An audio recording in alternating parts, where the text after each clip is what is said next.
Zohran Mamdani, welcome to the pod. Good to meet you. Thank you so much for having me. It's great to meet you. You told the Times that your favorite mayor uh, is Fiorello LaGuardia, and I saw that, and it actually I don't know a lot about LaGuardia, so people can correct me, but when I saw your ad where you were were you speaking fluently in like what language were you speaking in that ad? Is it Hindustani or Hindustani, about I think. Spanish? Okay. Yeah, Yeah, yeah. you speak multiple languages. No, I speak Hindi. I can't really speak Spanish, which is why that ad starts in the day and ends in the night because Right, it took a because lot of took a years. lot of takes, a lot of takes. Well, because there, I don't even know if it's apocryphal, but that LaGuardia was half Jewish, half Italian. He would speak Italian in the Italian neighborhoods, and he would speak Yiddish in the Jewish neighborhoods. And I just like, oh, so that's intentional. Talk to me about basically what kind of coalition you're trying to build right now and what lessons you take from LaGuardia other than uh, how to make an airport go from being very, very shitty to slightly better. I think about LaGuardia and his ability to fight an anti-immigrant animus at the same time as transforming what was possible for working class New Yorkers, and the necessity of doing both things at the same time, having a politics that's against that kind of authoritarianism and also for that kind of economic dignity. And too often as Democrats, I feel that we are only framing ourselves in opposition to a platform that was already written by Republicans a long time ago. And for people who can't afford to even keep calling themselves New Yorkers, they don't hear enough about their own struggles in such an oppositional framing. And I think from LaGuardia to now, there are so many New Yorkers who do not see themselves in our local politics. Even if they're already registered as Democrats in the last mayoral primary, only 26% actually showed up to vote. And part of that is because they're not even being given the time of day. I mean, if you kind of speak in the language of a consultant and you're framing out who you're going to send your mail to and who you're going to knock, whose doors you're going to knock, you're going to be told triple prime voters, the people who've already shown up in those primary elections. You keep going back, and it creates this kind of cycle where if you don't vote, you don't get the time, and if you don't get the time, why do you even vote? So a couple months ago, you were interviewed right when Cuomo jumped in. And the question was, he's got this name ID. He jumps in the lead. He was well ahead of you. And you said, just watch, this is going to close, right? That like people believe the myth of Cuomo, but that once they actually learn more about you and once they learn more about his actual record, you will see a big shift. That is true. That has happened, right? And so I have two questions about that. One is, um, what was the myth? Like, how have you gotten people to come along, right? But then I want to get at something else, which is clearly even now you've made so much headway, but there's a lot of people who you still haven't reached that clearly want whatever it is that story represents. And I'm wondering if you've thought about how to get more of those people on board. Yeah, I think the way that we've bridged this gap, which was a few months ago a 40-point gap in the final round of voting, and is now down to 2 points, is that we have made sure that we go everywhere across New York City and we say the same thing, no matter what neighborhood, no matter what room, no matter what street, which is that this is a campaign to make the most expensive city in the United States affordable. This is a campaign that's going to freeze the rent for millions of tenants, make the slowest buses in the country fast and free, deliver universal childcare, and ultimately one that's willing to work just as hard as New Yorkers.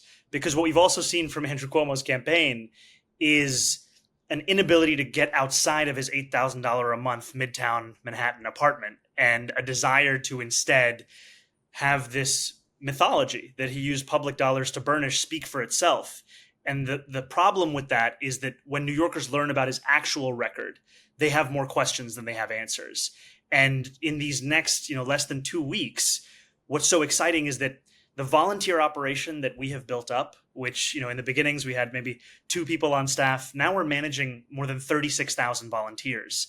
That operation means that where it used to take us months to knock 150,000 doors, now we do that in a single week. And so in these final days, the way that we get to the 30% of New Yorkers who've yet to hear from us is we keep doing the things that got us here. We talk to everyone, we don't lecture, we listen, and we make sure that wherever there's an event, wherever there's an opportunity, we're there. Yeah. So I was, and by the way, I just want to say that like I came in, like I had questions about, oh, how are you going to do free buses? And you have great answers for how, look, it's it's an over $100 billion budget. We can afford the cost of free buses. You have like, I see how you are persuading people. In other words, I kind of see how you win. But I guess my second part of that question is I also see that I see how you lose, right? And sure, there's a lot of people who are learning about you and being pulled over to your side, right? But clearly there's something about the story Cuomo is telling that appeals to people, right? And it has to me, it's some intersection between like pragmatism and toughness. And that somehow, because you have these ideas like universal childcare, free buses. I think some of your previous comments on Israel factor into this, that somehow you don't represent that kind of practical, hard-nosed toughness. Yeah, I think it's very much the story he's trying to tell. And what's allowed us an opportunity to get this close to him and to really be right where we want to win this race is that when we look, especially with regards to concerns around Donald Trump, we see too many echoes of that same concern pertaining to Andrew Cuomo. When we think about a super PAC that is largely funding his entire campaign, it's in large part bankrolled by the same billionaires who put Donald Trump back in the White House. And what I've told New Yorkers time and time again is the best way that we actually take on the authoritarianism coming out of DC is not by someone who has this bully persona, but rather someone who has a complete independence from those very bullies. And I have experience dealing with these kinds of people because when I was elected as a state assembly member in my first year, I took on a bully. It happened to be Andrew Cuomo, who didn't want to tax billionaires and corporations, his donors, in order to fund the public schools that he had starved for years. And we overcame his opposition. We raised $4 billion in new revenue for those schools. And ultimately, it showed me that so much of this is just a mirage, and it's a question of, can we actually have a leader who's willing to fight for something, not just posture about it? So I saw you gave an interview where you talked about your housing plan. I think it might have been the same where you talked about LaGuardia. And basically you were asked, where is an issue where you've been wrong? And you talked about the need, along with investing in public housing, to support more private development. And it led many to wonder whether you've been abundance pilled. And I know, and based on how online you are, you know what I mean. Are you abundance pilled? Are you somebody who where are you on abundance? I think that there's a lot that conversation has brought, specifically around how hard or easy are we making it to actually tackle some of these issues. And I think sometimes it gets simplified and caricatured, but fundamentally to me, the thing that's been most interesting is introducing a new lens of analysis around the bureaucracy. And I think oftentimes the very things that we should care about on the left, we have allowed the right to make their own concerns. Bureaucracy, efficiency, waste. If you care about public goods, public service, these have to be your primary focuses, because any evidence of that inefficiency is then a justification for the elimination of the public sector. And I think similarly, if you think about the language of quality of life, it's often been understood as if it's a conservative concern. But in fact, that's a concern at the bedrock of every working class person's life. They want to have a good quality of life. And these are not things in tension with our principles. In fact, they're the fulfillment of them.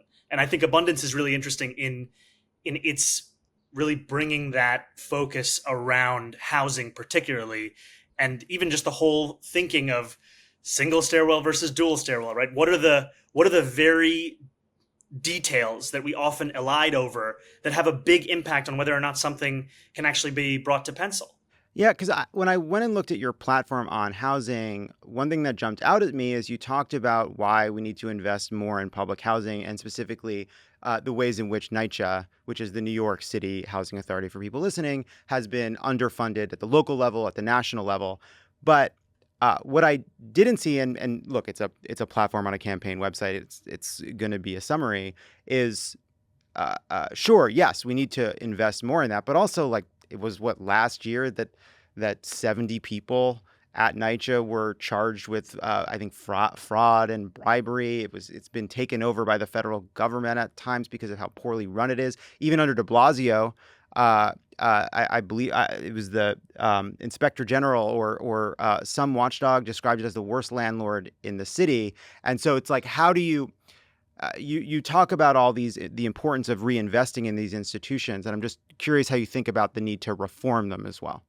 I think it's critical. I don't think you can do one without the other. And I think that it is tempting at times to think of everything as a funding issue, and many things are funding issues. And yet we also know that there are a lot of dollars that we're investing that we are not actually seeing the intent with which they were invested being fulfilled. I mean, I know we're talking about NYCHA, but the single largest department in terms of spending within New York City's municipal budget is the Department of Education. And what we know is that too often there are politicians who will point to that scale of investment and say, the answer here is to cut funding for teachers and students. But actually, the answer here is to look at the immense amount of money that is being spent on duplicative contracts and consulting within the central Department of Education, not actually what's going on in the classroom. And that's also what is of immense interest to me is how do we standardize so much of which has just been allowed to replicate itself for 60 different contracts for the same very thing that has created some of the waste and inefficiencies that then someone like Elon Musk can point to and say, this is why we have to tackle the very existence of a federal government. So that was, and to be honest, like that was sort of what I feel like there's, a lot of places have figured out how to do free public transportation. Like it just, I see how that makes sense. And like, yes, let's have more people taking the bus. If you're going to do congestion pricing, you have to make mass transit much better. We haven't done that, right? We have to deliver services, sure. But then I see you want to do public grocery stores. And I look at how you say you're going to do that. And it's either because they don't pay tax or you get some sort of advantage as a buyer. And it's like, doesn't New York, what I first thought was, okay, 2 years from now, there's an article in the New York Post that says Mamdani's Soviet grocery stores 2 years late and $5 billion over budget, right? Like, is this really a city? Right now, you're going to have a lot to do. Is it really a time to also be trying to figure out how to compete with, I don't know, Zabar's? I don't think we'd be competing with Zabar's. But before I even get into groceries, I just have to get a commitment from you that when we make buses free, you're going to come and ride one with me. Sure. Yeah. I mean, look, I'm more of a subway girl, but sure, I'll take a bus. So I think the point around grocery stores is there has to be more room for reasonable policy experimentation in how we're running our cities, because we are losing them time and time again, and they're under attack every day by a Republican Party that doesn't even see the need for cities at all. And ultimately, my proposal, it won't end up in that billions of dollars late, although it will be in the New York Post because they'll write about me every single day. And the reason it won't is because the proposal is actually $60 million. It's a pilot program for one store in each borough. And the reason I bring up the costing of it is it actually costs less than half of what the city's already set to spend on subsidizing corporate supermarkets. There's this program called City Fresh, where the city will give subsidies, and they don't even require these supermarkets to accept SNAP or WIC, to engage in collective bargaining, to actually have cheaper groceries. It's all just, give the money to corporations and hope and pray. And as we know, give the money to people to spend at the grocery store, right? You're describing it it's give money to people to spend at the grocery store. No. This is subsidies to the supermarket. Oh, it goes to the supermarkets? Subsidies to the supermarket, and it has the same intent. But my point is that with 60 million, what we could see is a different model, basically a public option for produce. And I'm someone who fundamentally, I believe in the possibility of so many of these ways that we can deliver dignity to New Yorkers. And also, if this pilot does not fulfill that same possibility, the one that we've seen borne out in feasibility studies in Chicago and evidence in Kansas, then it's something you don't continue. But if it does succeed in actually guaranteeing cheaper groceries, which I believe it will, then I think that's something to scale. And the reason I think that's important is it's not just a crisis of affordability where New Yorkers will tell you they can't afford the same milk and eggs and bread they used to be able to 4 years ago. It's also a crisis of food deserts. in New York City, especially for Black and brown New Yorkers. Because we were talking about NYCHA, I represent the largest public housing development in North America, Queensbridge Houses. And I'll have constituents who will ask me, why is it that I can't find a grocery store where I can afford the produce within a 5-block radius, but I can find 6 fast food places? And I think this speaks to that as well, where there's a racialized impact to this lack of access that we could be solving for at the same time as actually increasing union density and delivering cheaper groceries. Yeah, I guess like what it's like the goal, right, is to make sure everybody has access to affordable housing, affordable food, right? That there's a better standard of living in New York, quality of life in New York. But then you think, okay, well, we're going to do these kind of public grocery stores, which would be competing with private grocery stores. Does it make life harder for those businesses? If you freeze rent at the stabilized units, doesn't that mean that more people will stay in those units and the people that are looking for them won't have them? Won't it also drive up the rents in the non-stabilized units? Like that, I guess like what I'm trying to see is like some of these seem like responses to a genuine crisis that kind of deal with New York as it is right now in a moment, but don't actually in the long term lead to the answer, right? Which is more grocery stores run that are affordable, more housing everywhere that's affordable. I think I would share concerns if these were the exclusive answers to those questions. But to me, I think we desperately need places where New Yorkers can afford to buy produce. And the beauty of having a program where you pick one location in each borough is that you can solve for many things at the same time. It's not that you will put that grocery store right next to the other one that's already providing somewhat affordable goods. It's that if you ask New Yorkers, they can tell you a place where they know I'm not going to go buy eggs there because that's $5 or $6 more than if I went over there. And I think to freezing the rent, you're exactly right in that the goal here is to keep people in their homes. It is to ensure that tenants are not being pushed out. And I think the focus on rent stabilized units is twofold. One, because the mayor actually has the power to do this. We've seen a previous administration freeze the rent 3 times. But 2, because the median household income in rent stabilized apartments is $60,000. And landlord profits of those very units went up by 12%, and freezing the rent would ensure that we return close to $7 billion back into the pockets of those working and middle-class New Yorkers. And I say all of this because as much as we both need to confront the crisis of the present and the future, we also have to understand that our inability to do so will lead us to replicate what we've already seen in the past, which is hundreds of thousands of New Yorkers fleeing the city because they can't afford it. So to your larger point about housing, the answer to the housing crisis is not more vacancies in rent-stabilized units. To me, it is building more housing such that we keep people in their home, have a rapid expansion of housing production that is both private sector and public sector driven. And what makes our campaign unique is that we do believe the public sector has a role, but we also think the private sector, it needs to be easier, as you were talking about with abundance, for them to actually build. And that's based on regulation and also on processes. So you've talked about 200,000 units of affordable housing, public housing. Cuomo's talked about 500,000. Zellner Myrie has said 1 million. That's 5 times as many. Seems better. What do you think of that plan? Well, I think the other plans that you've mentioned are both building and preserving. The figure that I said is just building, and it's just public sector. And I know that we'll actually surpass the 200,000 because we didn't want to put a number on the private sector. We think we have to change a number of zoning codes, specifically increasing density around mass transit hubs, ending requirements to build parking, upzoning wealthier neighborhoods that haven't historically produced that kind of housing. And that all of those changes will actually create a significant increase in housing production. But the issue about putting forward a number as it pertains to developers is that I've just seen so many developments that have been stalled for so long. And ultimately, if they don't fulfill that number, the city is restricted in what it can do versus when I say the city is going to build 200,000, I know that's our responsibility. So we talked about LaGuardia and sort of this sort of multi-ethnic, multiracial coalition. You've been getting there was a very I think very stupid moment during the debate where you were pressed, where everyone was saying where they're going to visit first as mayor.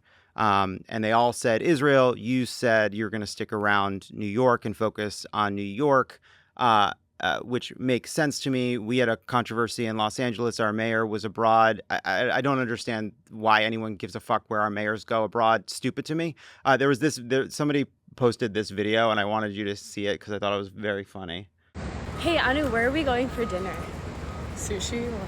I noticed you didn't say Tel Aviv. Now tell me, do you believe in Israel's right to exist as a Jewish state?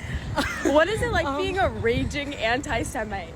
Do you plan on visiting Israel anytime in the next few days? So I think that to me captures how dumb a lot of this has become and how much I think fear-mongering there is about you and what you would actually do. So can you just talk a little bit about what you actually would do to face anti-Semitism in New York?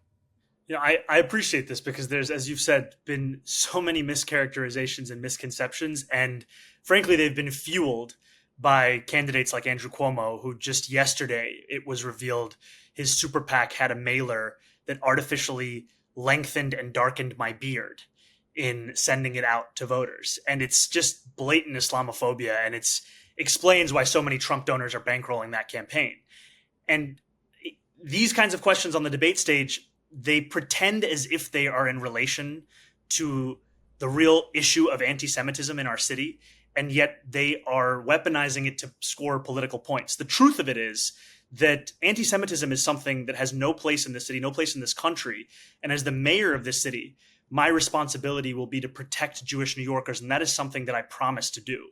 And it's something that I know is not just evidenced in the statistics we see. It's also in the fear that is felt by so many Jewish New Yorkers. I remember after October 7th, a friend of mine was telling me about going to his synagogue for Shabbat services and hearing the door open behind him and the chill that went up his spine as he turned around to see who it was and whether they meant to harm him. And I had a conversation just weeks ago with a Jewish man in Williamsburg who told me that he's now started to lock the same door he had kept open for decades. And it's this sense of not knowing whether one is safe. And ultimately, we need to protect each and every Jewish New Yorker because what they deserve is what every New Yorker deserves, which is safety. And that's why at the core of our campaign's proposal to create a Department of Community Safety is to increase funding for anti-hate crime programming by 800%, the largest of any campaign in this cycle, because ultimately we have to be judged by our actions, not just by the endless discourse about it all. Yeah, you put out a statement after October 7th where you talked about mourning the dead in Israel and Palestine, but you also reserved any condemnation in that statement for Israel. You talked about it as an apartheid state. You did not mention Hamas and the brutal terrorist attack. I hate Benjamin Netanyahu. I am disgusted by the atrocities being committed by Israel. But when I saw that statement, it made me worry in two ways. One is that you view it as some kind of a concession to be honest about Hamas, that it somehow hurts the Palestinian cause, the cause of peace. And two, you as a politician who wants to lead a city with the largest population of Jewish people outside of Israel didn't worry enough about their sentiments either morally or just as people you need to be part of your coalition to get done these big and important things, that you weren't doing the work necessary to build the credibility and trust with that community on this issue or any other issue you're trying to win people over on. I'm just wondering what your reaction is to that. I made clear in the days after October 7th, especially as there was a protest the next day, where I said that I condemned the killing of civilians and I condemned any rhetoric that made light of such killing, because ultimately any cause for freedom and justice and safety is one that has to be universal in its application of those things. It's why I've called October 7th what it was, which is a horrific war crime. And ultimately, the place from which all of my policies come from is a belief in international law as the foundation of how we can actually chart out a better future. And what you will see from our campaign is that we have, in fact, been able to build a coalition that reflects the beauty and the breadth of this city, including so many Jewish New Yorkers. And that's not just evidenced by endorsements from Jewish organizations, but also that this plan I was telling you about around hate crimes, the Department of Community Safety, that's a plan that comes out of so many of those conversations.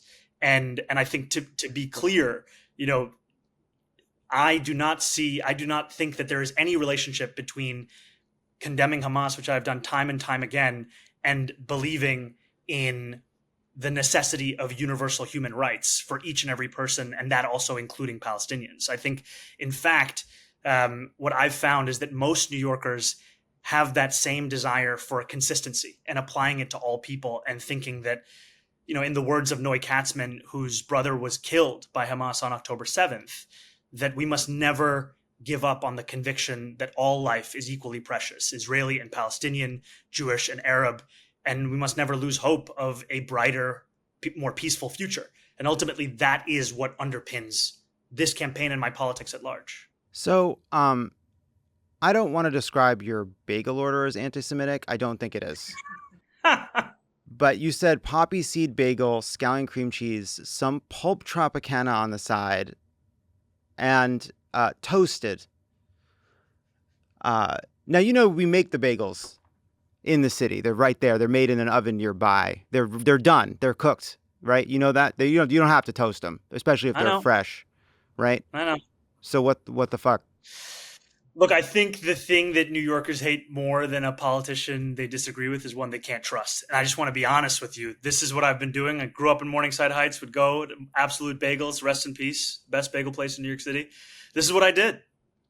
Right. And for that, I hope to repent on this show. And that they're not like the Entenmann's that are frozen in the freezer. Like, these are made in the oven. They're nice. They're good. They're good out of the. Have you had one out of the oven? They're like, this is the whole point of, you're in New York. I don't like it's. And by the way, you're not the only one. Oh, and just so we're clear, your answer is bad, but Cuomo's answer was fucking insane. He ordered a bacon, cheese, and egg on an English muffin, not a bagel. The ingredients were in the wrong order. Any comment?